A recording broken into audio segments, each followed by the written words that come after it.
All right, well, we'll get started. Thank you, everybody, for joining us today, both in person and online. My name is Brittany Gorgas, and I am the coordinator for the Crow Wing County Master Gardener Volunteer Program. And we have Dan Lee zooming in and joining us today from down south. So Dan grew up on a farm in southern Minnesota where he farmed with his family, and he got a law degree and practiced law for 30 years and is now getting back to his initial love of gardening and farming. He is a resident of Crow Wing County, and he's been a Master Gardener volunteer since 2020. He is co-leader of the Community Giving Project, which has grown and distributed 24,000 pounds of food to residents in Crow Wing County since 2020. So without further ado, take it away, Dan. Welcome, everybody, to Ageless Gardening. And I want to spend just a minute talking about the title of this program. So I titled it Ageless Gardening because what I wanted to do was pay an homage to a emeritus gardener in Crow Wing County who used to do a presentation on gardening at any age. And as I took her presentation and I started to do some additional research. And what ended up happening is I realized that her presentation, which was focused on gardening as you age, really was a bigger topic, that gardening has huge health benefits for people at any age. And so, ageless gardening, as I'm using it, is gardening at any age has significant health benefits, and we're going to walk through those health benefits as I go through this presentation. So, as most of us know, there's been a growing interest in gardening over the past few years. And in fact, this interest started to accelerate around the year 2000 as people started to realize that they weren't close to any green spaces. Urbanization had taken away their connection between the land and their food and flowers.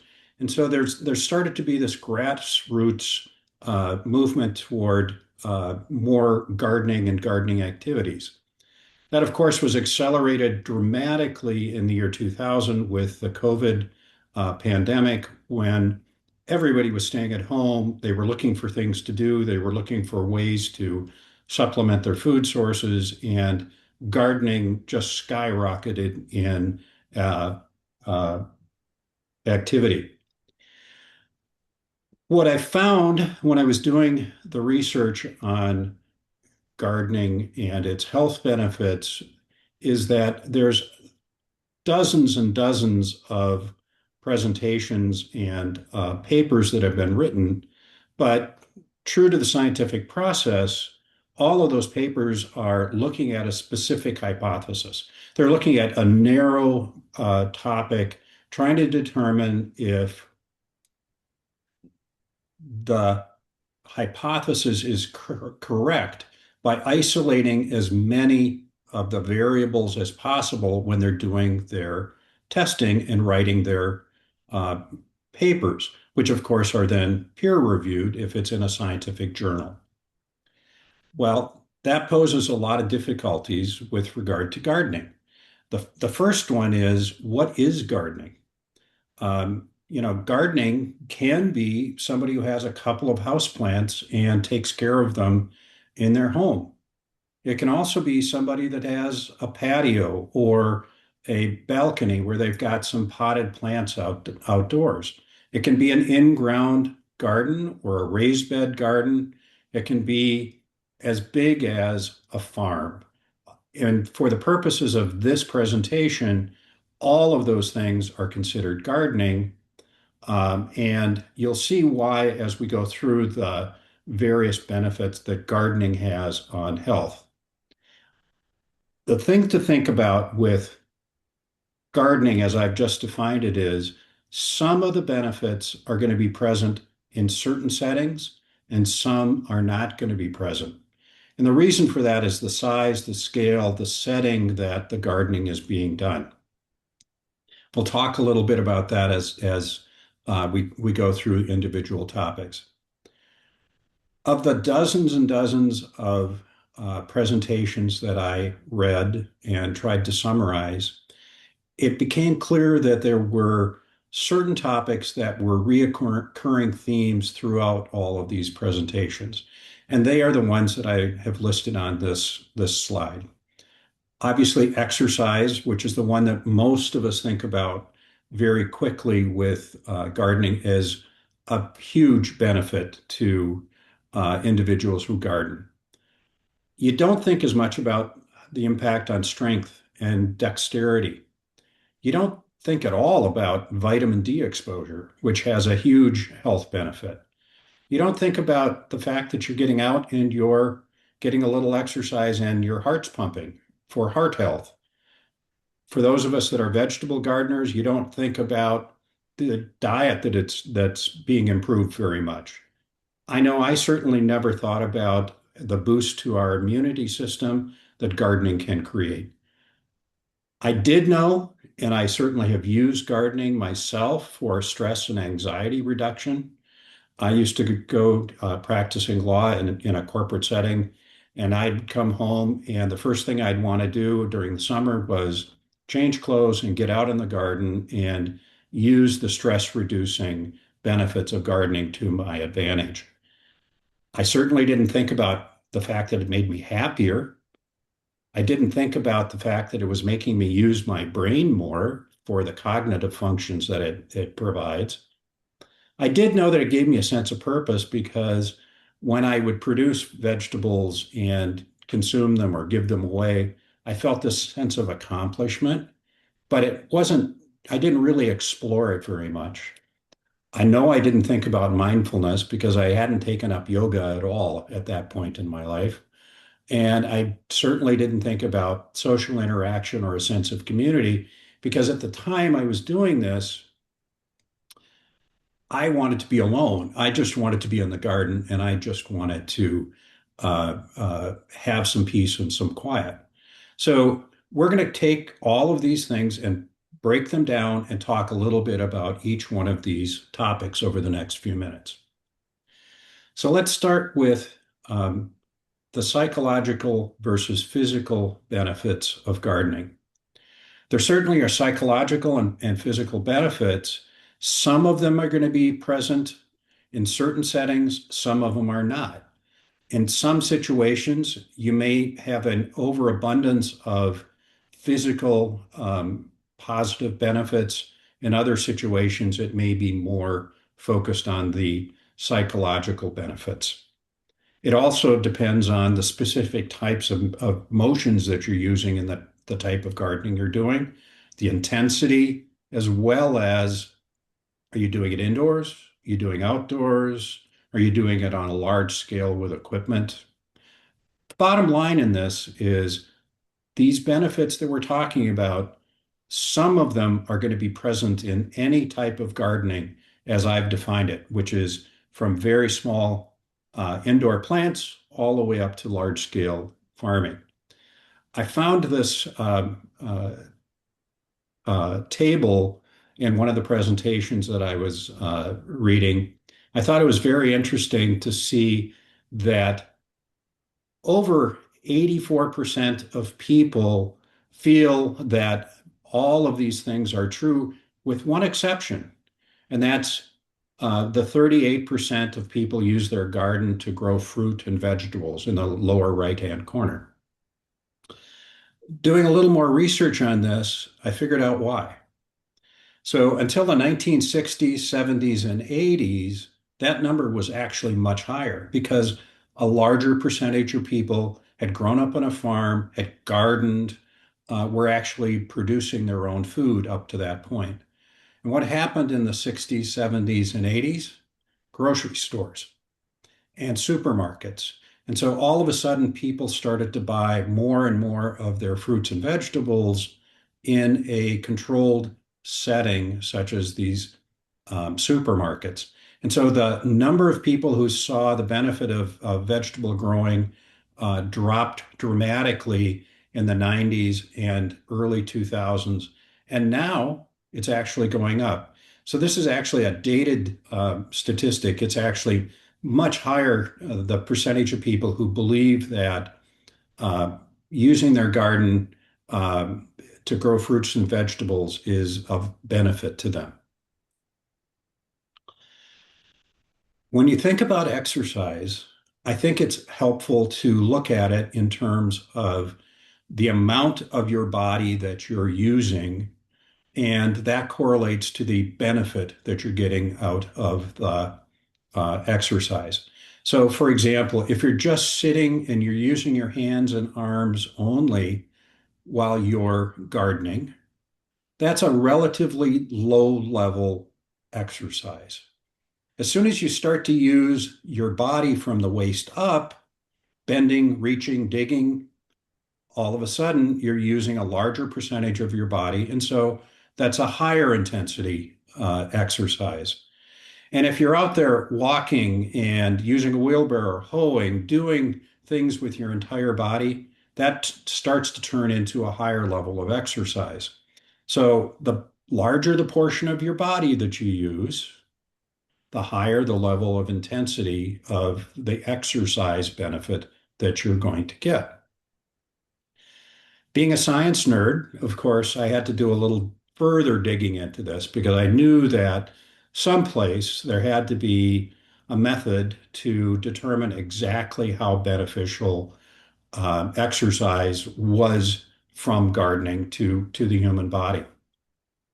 And I found a United States Center for Disease Control uh, paper that talked about the fact that there is a direct correlation between moderate intensity exercise and health outcomes in certain areas. And what they determined was that if you put in 2.5 hours of moderate intensity exercise per week, that's 2.5 hours only per week, you have a significant reduction in the potential for obesity, high blood pressure, stroke, depression, colon cancer, premature death, osteoporosis, heart disease, all things that as human beings we should be concerned about with regard to our health. The problem with this was what's a moderate intensity exercise? Well, moderate intensity exercise is defined as the amount of oxygen that the human body needs when sitting at rest for 1 minute. So that amount of oxygen is 1 unit. And a moderate intensity exercise is 3 times that to 5.9 times that amount of oxygen. So when you correlate that to different kinds of gardening activities, let's start with the easy one, walking, standing while picking some flowers or vegetables. That's equal to 3 metabolic units or a moderate intensity exercise. So if you just go out into your garden for half an hour, 5 times a week, you're getting the 2.5 hours of moderate intensity exercise to have a significant impact on your health. And of course, the more you're using your body, the more parts of your body you're using, the higher the intensity, all the way up to, for example, weeding, cultivating, hoeing. In other words, a more moderate to vigorous effort, that's up to 5 metabolic units. So 5 times as much exercise as just sitting in a chair quietly. I know for myself, I get way more than 2.5 hours of moderate intensity exercise each week based on these kinds of standards. Let's switch to strength and dexterity. So we all know that if you go out and you lift weights or do things of that nature, you're building strength. But what we don't think about is the simple things in life that we do that can have a positive impact on your strength. Using a shovel or a hoe, lifting things, weeding, it all builds a certain amount of strength. The repetitive motions that you may use while you're going about your gardening, like pulling weeds, also improve your hand strength. The precise movements like planting, weeding, and pruning improve the nimbleness of your hands and fingers, as well as those regular motions help with your joint function. In other words, the use it or lose it. Uh, One thing that I also have learned through having to go through rehabilitation after injuries is building muscle strength around joints has a significant impact on providing your joint with support so that it works better. And so that's why a lot of times physical therapists will tell you to do strength training around a knee, for example, if you're having some knee pain. Well, guess what? All these exercises provide strength, dexterity, help build muscle mass around our joints. And it's why many, many physical therapists use gardening as one of the tools in their toolbox to help people improve their strength and dexterity. As I mentioned when I started talking about the various benefits of gardening, vitamin D exposure was something that I didn't even think about. And after reading the papers, I came to realize just how important vitamin D production is for the human body. It improves our bone health. It helps with the immune system. It actually increases the amount of serotonin in our brain, which is an antidepressant that we can all use, especially this time of year as we're in the dead of winter. It's also linked to lower risks of certain conditions like cancer and cardiovascular disease and diabetes. Well, how do you get that vitamin D? Very simply, you need to be out in the sunlight. Sunlight triggers your skin to produce vitamin D. And it's not a tremendous amount of sunlight that you need. It's only 10 to 15 minutes of exposure per day that usually meets the daily minimum vitamin D requirement for people. It's also the most efficient way to get vitamin D. You know, a lot of people will run out to the vitamin store and they'll get a vitamin D supplement and they think they're doing themselves a lot of good. Well, the research actually suggests that what they're doing is they're spiking the vitamin D level in their body, but it's immediately flushed out of their body by their system, where exposure to sunlight produces vitamin D that actually levels out their vitamin D production over the course of a day. I knew that gardening was good for my heart because when I'm out gardening, oftentimes I get winded or I can feel my heart pumping.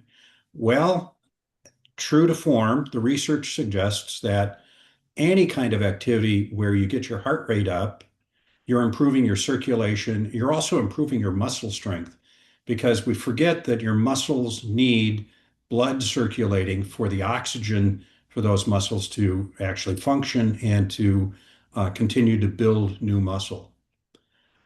What I didn't realize is how 30 minutes of gardening can help an individual burn between 165 and 220 calories, which is very similar to the amount of calories burned by somebody who's weight training for 30 minutes. So you don't have to go out and buy a bunch of dumbbells and start to do weight training to get a pretty significant benefit in terms of calorie reduction. Focusing on gardening also has a hidden benefit. I find it calms my mind and it reduces stress. And the research suggests that it's one of the significant benefits of gardening is that calming of the mind and reducing stress can significantly reduce the incidence of heart disease in individuals. One piece that I kind of could have could have understood, but I really hadn't thought about it very much until doing this research, was that gardening helps lower the risk of depression and anxiety. And in fact, the studies that I read suggested a 25% reduction in populations that garden of depression-related symptoms compared to the general population. I knew from my own experience as a gardener that when I garden and I produce fruits and vegetables, I probably eat more fruits and vegetables. I knew that freshly picked produce retains more nutrients, um, but I never thought about the fact that when I'm growing my own food, I'm not going to the grocery store and buying prepackaged processed foods. And as we all know from the media, almost weekly, we see articles that talk about how processed foods are uh, a significant factor in obesity and high blood sugar levels. And in fact, as an experiment, I went and I looked at a can of corn in our pantry as I was doing this research. And that can of corn wasn't just corn. It was corn plus a whole list of preservatives and other chemicals, none of which are present when I grow something in my garden that I'm then consuming directly. One piece that I didn't understand before doing this research was the studies suggest that when you're a gardener producing vegetables, you increase the diversity of the things that you eat. And when I read that and I thought to my own experience, I realized that I don't like producing the same things year after year. I like experimenting and trying new, different vegetables. And so, yeah, I am uh, confirming the research that says if you garden vegetables, you probably have a more diverse dietary habit. Healthier cooking is also a result. I treat the vegetables that I am cooking better because I know exactly where they came from and I'm trying to preserve the flavor. And frankly, because of the flavor, I don't have to use as many condiments or other additives to make those vegetables taste good. Immunity. Well, when we are out in the garden, we are constantly bombarded by millions of microorganisms. In fact, that happens in your house and throughout daily life.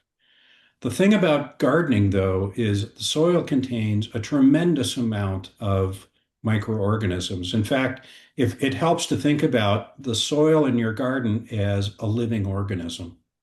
So when you're out there and you're digging in the soil, you're coming in contact with millions of microorganisms that your body then either has to fight or absorb because they're beneficial organisms. What all that does is that exposure fosters the natural development and regulation of your immune system.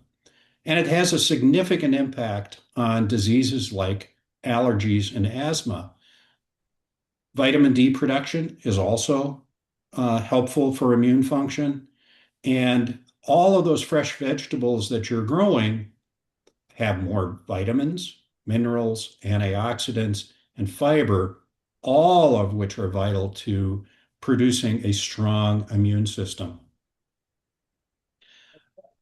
Cortisol, the stress hormone that we all hear about, is also impacted by calming your mind, de-stressing yourself, and can have a positive, by reducing the cortisol levels in your body, can have a positive impact on your immune system.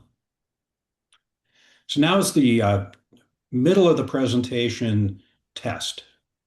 So which color is most calming is the first question.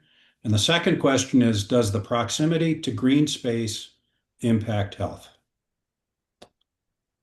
So green is has been determined by the scientists as a calming and that it has a positive impact on mood.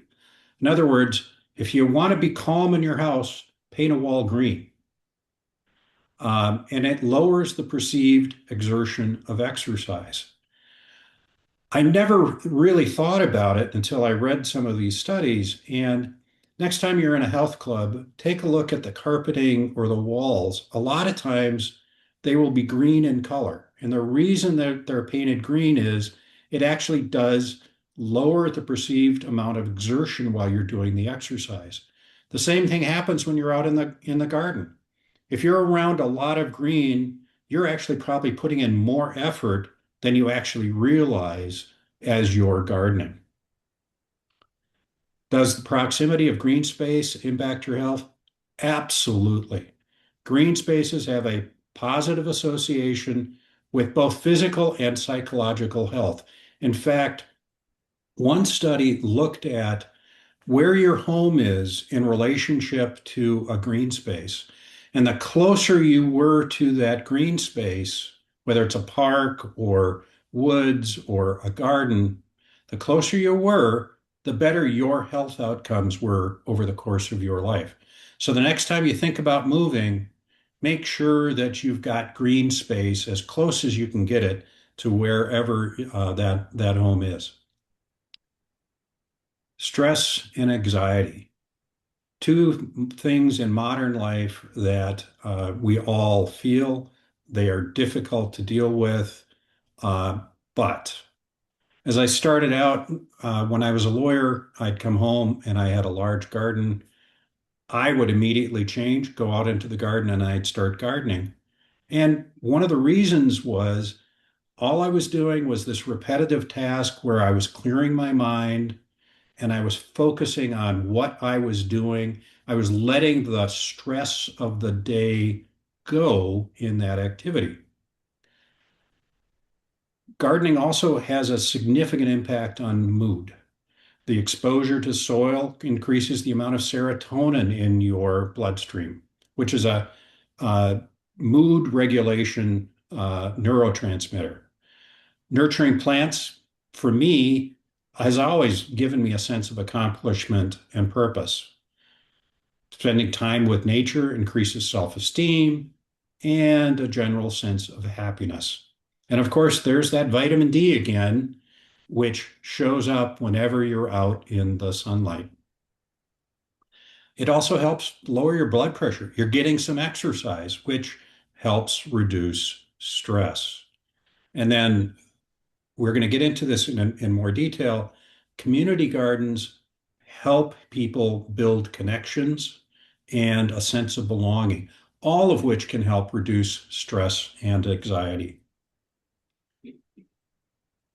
I knew when I was gardening that I was happier, but the science behind it actually confirms that when you are out gardening, there are some significant health benefits, increasing the amount of personal happiness that the gardener has.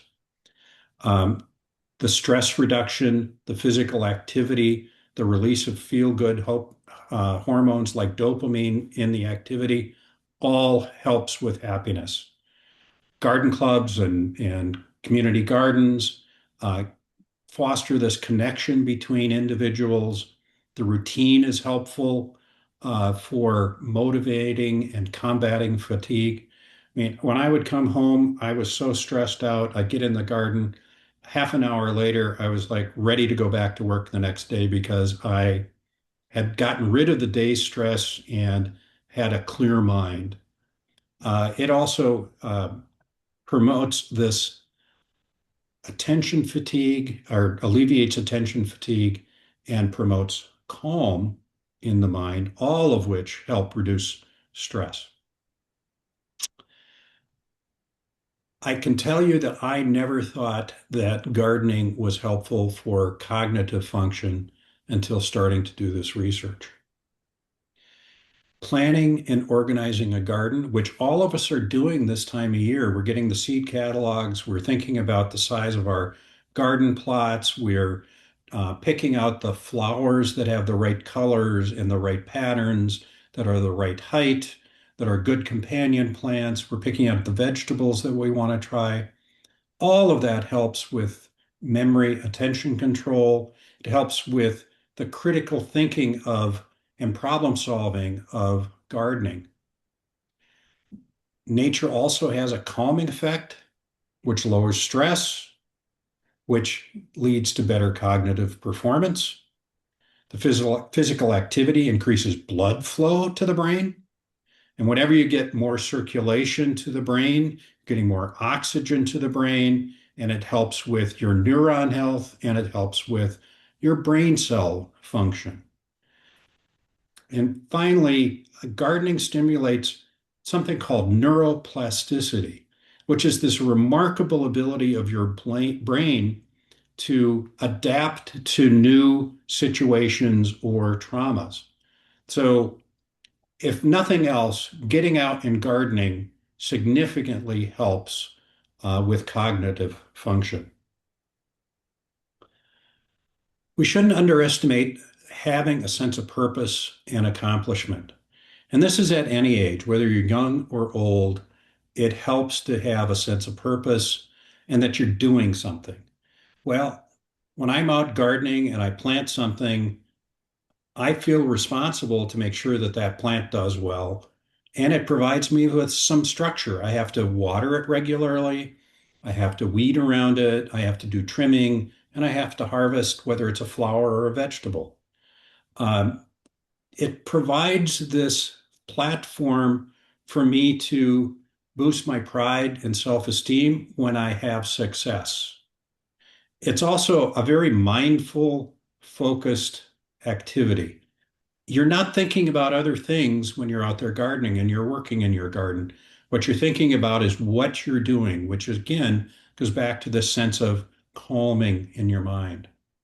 It also provides this connection to the natural world, which in a modern world, we all are losing. Some of us work in offices, and the farthest thing from what we do on a day-to-day basis is touch anything green. We're working on a computer, we're working with paperwork, we're in meetings.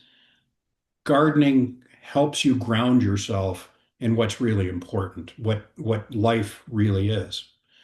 It also creates social bonds and a shared sense of purpose when you are doing community gardening.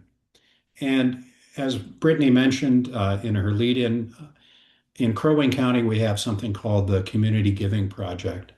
Over the last years since 2000, we've produced 24,000 pounds of fresh produce that has been donated to local area food shelves for people who need it. That's a purpose larger than myself, larger than the master gardeners who work on that project. And it is a significant mood enhancer and accomplishment that all of us take joy in. So I now do yoga. I've learned that mindfulness is an important part of yoga, but I hadn't really thought about the fact that gardening has a very large component of mindfulness. When you're gardening, you are minimizing all the distractions of the modern world when you're working on a particular task. When you're looking at the flowers, when you're looking at the leaves, when you're observing what's going on, you have a much deeper awareness of your surroundings. The other thing that gardening does is it fosters something that I need to work on all the time, which is patience. As a corporate lawyer who is compensated by going out and buying and selling companies and having results, I didn't have a lot of patience. I found patience by gardening because there's a planting, there's a growing, there's a harvesting season to a vegetable or flowers. It also provided a sense of gratitude when I actually started something and it actually worked. And it connected me in a deeper way to, again, the cycle of life. Uh, repetitive tasks also helped me because I knew that I had to be out there and I had to water, weed, or do something with the plants. And all of that served as sort of a meditation. And the research confirms all of these activities have a significant impact on mindfulness for all of us. Increased social interaction.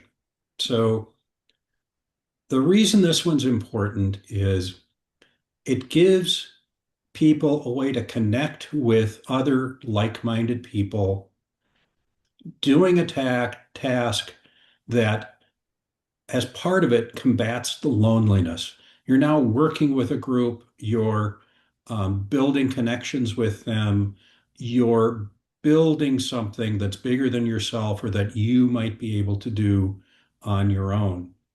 Your common goal builds this social cohesion. And these community gardens can be inclusive of people of any background, which is wonderful. A lot of times in Crow Wing County, we're a rural county. It's difficult to interact with people of different social ethnic groups. Community gardens can give you a format for doing that. And then working these garden projects is a way for the community to work together and address local issues. In the case of the Community Giving Project in Crow Wing County, we had a food insecurity issue. Well, 24,000 pounds of fresh produce has done a lot to significantly impact that and change the lives of many, many people. The picture on the right is actually a group of our Crow Wing County Master Gardeners. They're working in a garden called the Memorial Garden, which is a garden that had been forgotten. It was overgrown. It had been built many years ago and really needed work.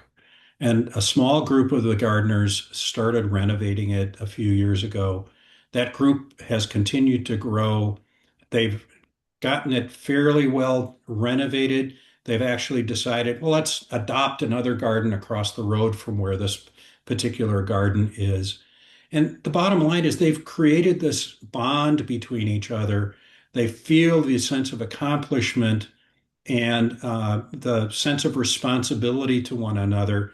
And frankly, they get joy out of this gardening activity. If you look at the faces, there isn't a one who isn't smiling and enjoying what they are doing. Sense of community. One of the things that we all need to recognize is that we're not an island. We're all part of a community. But sometimes it's really easy in a modern world to uh, be introspective and fail to look at the fact that you need to connect yourself with a larger community. And these community gardens give people of common interest a way to get together, strengthening and forming new friendships. It creates a sense of teamwork and shared accomplishment. It gives people a sense of community membership by working on these kinds of projects. And the nice thing about these community gardens is they can motivate organization of other neighborhood improvements. So you start with one project and pretty soon you're doing another one.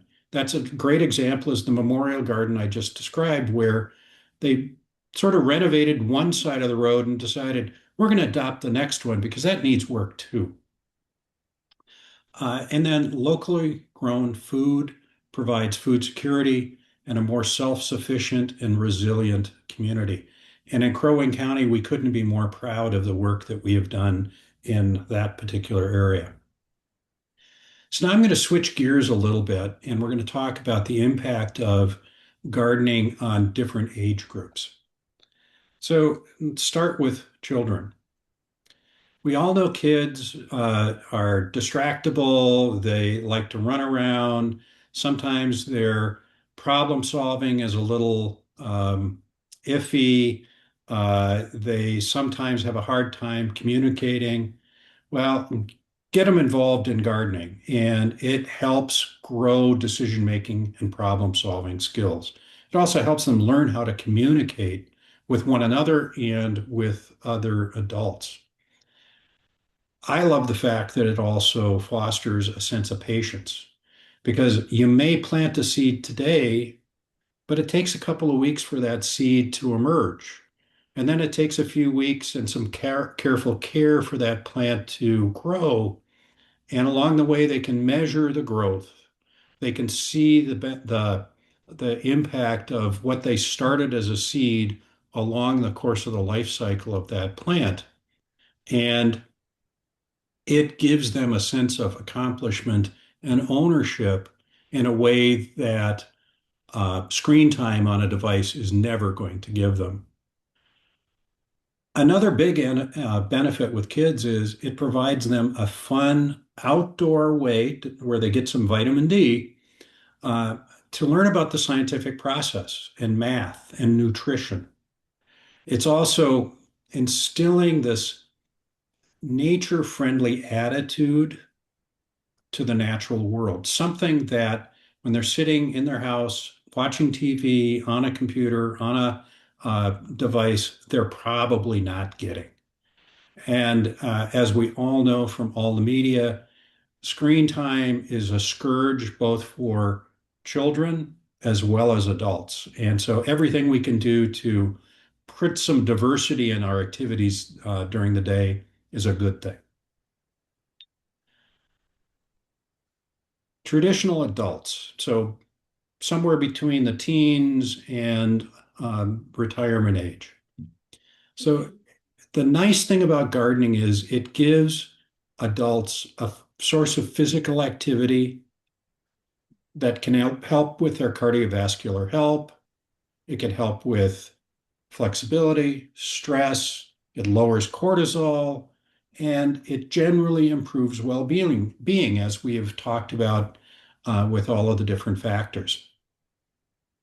We also find that people who garden are more likely to have a healthier diet, as we talked about, with increased fruits and vegetables. And it also, as we talked about, helps with social interactions. And the picture on the right is actually a gardener who joined our Crow Wing County Community Garden adult classes. And from the smile on her face, you can see that she is having a lot of fun communing with those pea plants that she's grown. And probably, I know this individual had not really grown a garden before, and the success of having this gave her a huge sense of accomplishment and a good feeling. So now let's talk about older adults. So obviously, we talked about the fact that gardening helps with your diet and exercise. But one of the biggest impacts for older adults is gardening is associated with better cognitive aging. In other words, helping them maintain their current cognitive function, their current thinking skills. It's also a activity that can be adapted to whatever your physical capabilities are. If you've got a bad back, find a kneeler or some tool that helps you extend your arms so that you don't have to bend as much. Or there's all kinds of tools that can be used to reduce or aid you as you age with your gardening if you have limited mobility. Gardeners that are older also have something called mental resilience. In other words, they have a more positive attitude toward life. They have a more positive attitude toward the fact that they are aging because they understand the cycle of life that we are all a part of. And then the one that really surprised me is there is a direct link between the incidence of dementia and gardening. The more you garden, the lower your risk of developing dementia. It's not a perfect link, but there is scientific evidence that shows that gardening has a significant benefit in reducing the amount of dementia in older adults. So I've talked about all the positives, and as you can tell from my experience, I'm very pro gardening. But are there some negatives? Have I experienced some of those negatives? Of course. Um, I've overdone it. I've kneeled a little too long, or I've gotten a crick in my back. I've hurt my knee. I've had other injuries. I've gotten bit by ticks and mosquitoes, all of which can transmit diseases like Lyme disease. When I'm gardening, I use pesticides and herbicides periodically to help with different problems. Those pesticides and herbicides can not only have a negative impact on the environment, but they can also have a direct negative impact on me.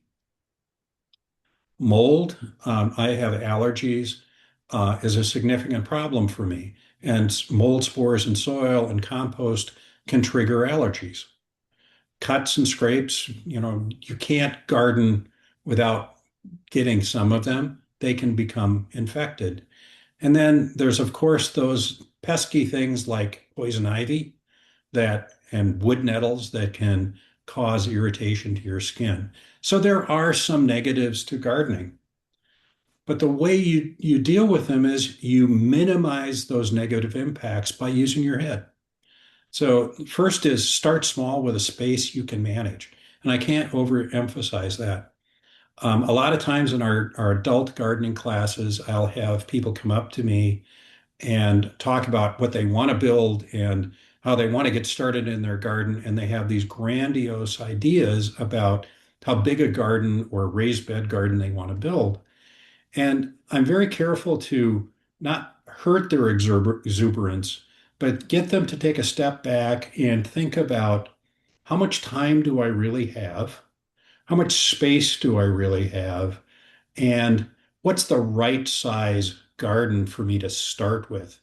And I suggest that they start with a garden smaller that they can add on to as they learn about gardening, as they get experience, and as they realize how much they can handle. Another way to mitigate any of the risks is wear the proper protective clothing. So if I'm out there around wood nettles or poison ivy, I'm going to be wearing gloves. I'm going to have long sleeves on. I don't care if it's 80 degrees out, I'm going to have them on. And I'm going to have long pants on. And I'm going to protect my skin as much as I can from these irritants. I do the same thing when I'm putting chemicals on. I wear the proper protective clothing and I use those chemicals according to the label religiously. And then when I'm done applying anything like that, I actually throw all of those clothes in a washer, including the gloves, wash them, and I take a shower to make sure that I've rinsed off any of the potential harmful chemicals. Another easy way is to use a kneeler or an extension tool. And on the right, I put an example of a garden kneeler that I've found very useful that allows you to kneel. You can use it as a seat. You can use the handles as a way to get up. It can be a little pouch to carry some of your tools. At any age, this is a really useful tool to take some of the potential downside of gardening out of the mix. I can't emphasize the next one more. If you want to garden, get gardening skills training from a reputable source. Of course, I'm a Crow Wing County master gardener, and we do a lot of training. But the point is, go to a reputable source to get gardening skills training because there's a lot of junk out on the in the ether, on the internet. And then finally, the final thought here is know your own limits. It's sort of like start small. know your own limits and don't go beyond those limits. And you'll avoid virtually all of the negative impacts of gardening and only have the positive impacts. So I'm going to leave you with a quote from one of our master gardeners in Crow Wing County. Don't let the numbers stop you. Spend time gardening. Enjoy all the benefits and beauty of gardening. And that was Coralie Fox, one of our active emeritus Crow Wing County master gardeners. Coralie is in her 80s. She and her daughter are active gardeners. In fact, the picture on the right is just a small slice of the beautiful gardens that they have created over the years. And if you want an example of staying young, physically and at heart and mentally sharp, there's a perfect example. So, as I was telling you, I read dozens and dozens of articles, and there's a tremendous amount of research out there on this topic. Here's a short list of the articles that I read. As you'll notice, a lot of them are National Institute of Health, CDC, um, University of Minnesota. The key here is go to a reputable source like a university or a governmental entity for or scientific publication for the information that you want to use as you're looking at this topic. As Brittany said, I'm a master gardener, and I thought I would leave you with um, the Master Gardener priorities. This is across the state of Minnesota, and we have a series of priorities as volunteers, local food being one, climate change, providing nearby by nature examples, clean water. In other words, while we're gardening, we're not polluting the wonderful waters we have in Minnesota, making sure that we have enough pollinators for all the plants that we so rely on. Plant biodiversity. In Crow Wing, we have a plant sale in the fall where we do almost exclusively native plants that grew up in our community over thousands and thousands of years, and we know that they're going to be resilient in our area. And we're trying to preserve that biodiversity. And then horticultural skills training, like this program. All of those are our priorities. If you're interested in the Master Gardener program, please go to Ask a Master Gardener. You can call this number or you can go through this cwcmg@umn.edu to reach us. You can ask questions, you can learn about the Master Gardener program, and you can become a Master Gardener. And we'd love it if you have questions to come to us through those sources. And with that, I'm going to stop and see if there are any questions that I've created in the course of this presentation. Awesome. Thank you, Dan. I think we're all inspired to get out and continue gardening. I don't see any questions in the chat, but if you guys have questions in the chat, feel free to enter them there. Any questions in the room? Very well Somebody's done. got to have a question. Yeah, just a comment. Very well done. Did you hear Chris? I Very well did. done. Yes. Thank you. Yeah, there was some comments in the chat talking about what people enjoy from gardening, seeing their spouses, use the benefits of gardening for stress relief, um, hearing the birds waterfowl on their lake and nature sounds. Looks like Teresa raised her hand. Let's see, Teresa, I think you can talk now. Go ahead. You'll have to unmute. Or maybe she was just clapping. Yep, I don't think so. All right. Let's see. One moment. No questions? No. Just thanks. Thanks from everybody. Yeah, and thanks for joining us all. We'll be sending out the recording link. If you want it, you can leave your email. And then next month we'll have Jennifer Knutson talking on starting a cutting garden. So thanks so much for joining us, Dan. I'll be in touch via email. So Thank you. thanks. And next week is raised beds or hydroponics in Cross Lake. Yes, hydroponics into the Cross Lake Garden Club next week. Awesome. Thanks, everybody.